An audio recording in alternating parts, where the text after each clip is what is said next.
News coming in of 57 people being trapped in a massive avalanche. The Massive avalanche has occurred near the Border Roads Organization camp in the border area of Mana.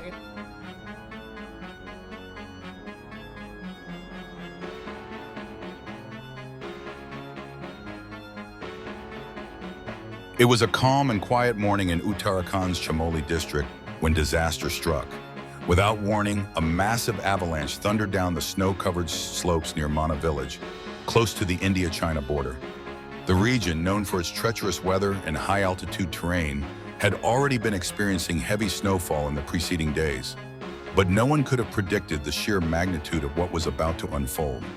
At the heart of the avalanche's path was a Border Roads Organization camp, where 54 construction workers were housed in metal containers in a temporary shed.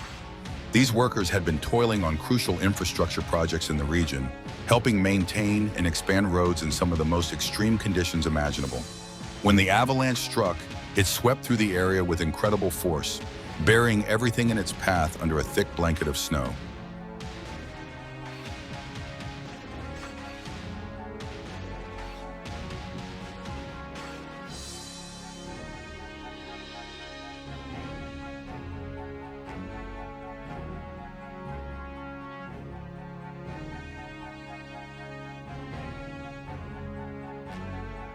Panic spread as news of the disaster reached local authorities. Rescue operations were launched immediately, but the challenges were overwhelming. The high-altitude terrain, coupled with the ongoing snowfall and freezing temperatures, made it extremely difficult for teams to reach the site quickly. The Indian Army, National Disaster Response Force, and State Disaster Response Force sprang into action, racing against time to locate and save as many people as possible. The rescue teams deployed specialized equipment, including thermal imaging cameras, ground-penetrating radar, drones, and sniffer dogs, to detect signs of life beneath the snow. But the sheer scale of the disaster meant that every second counted. As the hours passed, rescuers worked tirelessly to dig through the thick, icy debris, hoping to find survivors before it was too late.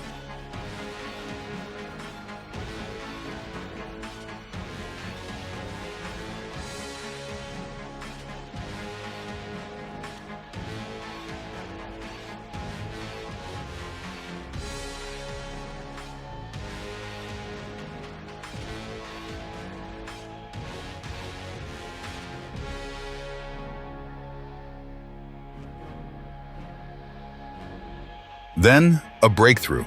As the rescuers peeled away layers of compacted snow, they discovered several metal containers, intact, but completely buried. These containers had been used as living quarters by the workers, and against all odds, they had provided enough protection to prevent a complete catastrophe. One by one, survivors were pulled out, some weak and disoriented, others in shock from the ordeal. Over the course of the next 3 days, 46 workers were rescued alive, a remarkable feat given the conditions. For many of these survivors, the experience was nothing short of a nightmare. Jagbir Singh, one of the workers from Amritsar, recalled regaining consciousness inside a container. Lying next to a deceased colleague, his leg was fractured and his head was bleeding, but he was alive. With no way to communicate with the outside world, he and his fellow survivors had to endure nearly 25 hours in freezing conditions, consuming snow to stay hydrated while hoping and praying for a rescue.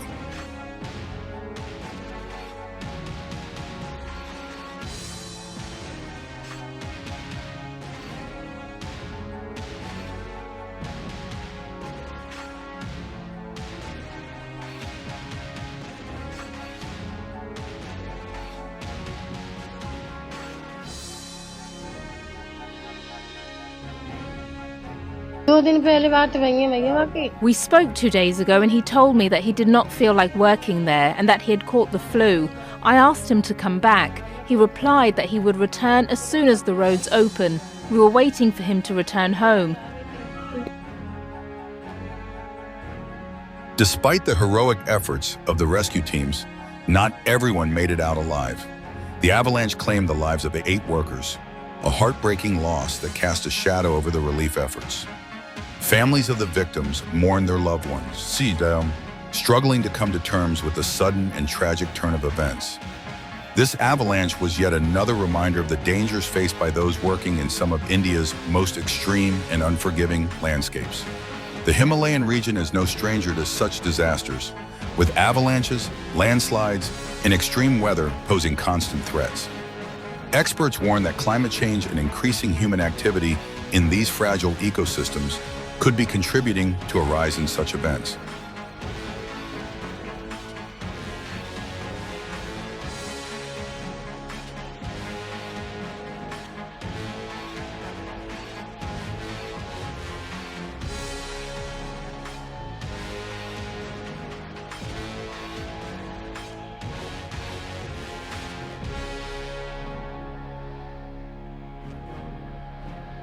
विवेक की एक छोटी बेटी है. Vivek has a young daughter, and his wife and his entire family is dependent on him. We appeal to the government that the operation becomes successful as soon as possible.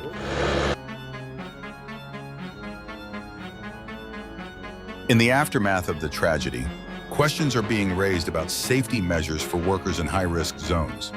Could better forecasting have predicted this avalanche? Were the metal containers truly the safest form of shelter? And most importantly, what steps can be taken to prevent similar disasters in the future? As the snow settles over the site of the avalanche, the rescue teams begin to withdraw.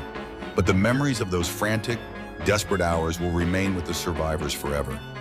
For now, the focus shifts to recovery, support for the affected families, and ensuring that those who risk their lives working in the world's most dangerous terrains are given the protection and safety they deserve.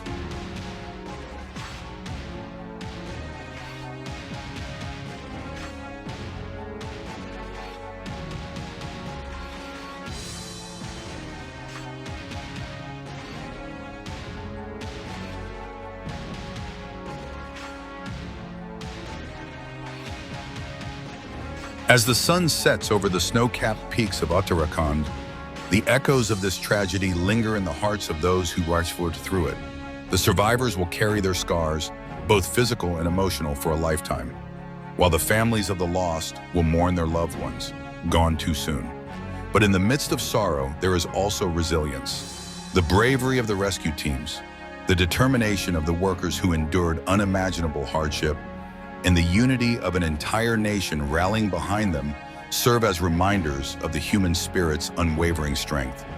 This avalanche, like many before it, has left behind difficult lessons. It is a stark wake-up call about the dangers of high-altitude construction, the unpredictability of nature, and the urgent need for better safety measures in disaster-prone areas. Yet, even in tragedy, there is hope. A hope that this disaster will lead to meaningful changes, stronger protections, and a future where such loss can be prevented. As the last of the rescue teams withdraws, the snow will once again settle over Mana Village. But for those who lived through this catastrophe, the memory of that fateful day will never fade. It stands as a testament to both the wrath of nature and the resilience of those who fight to survive against all odds.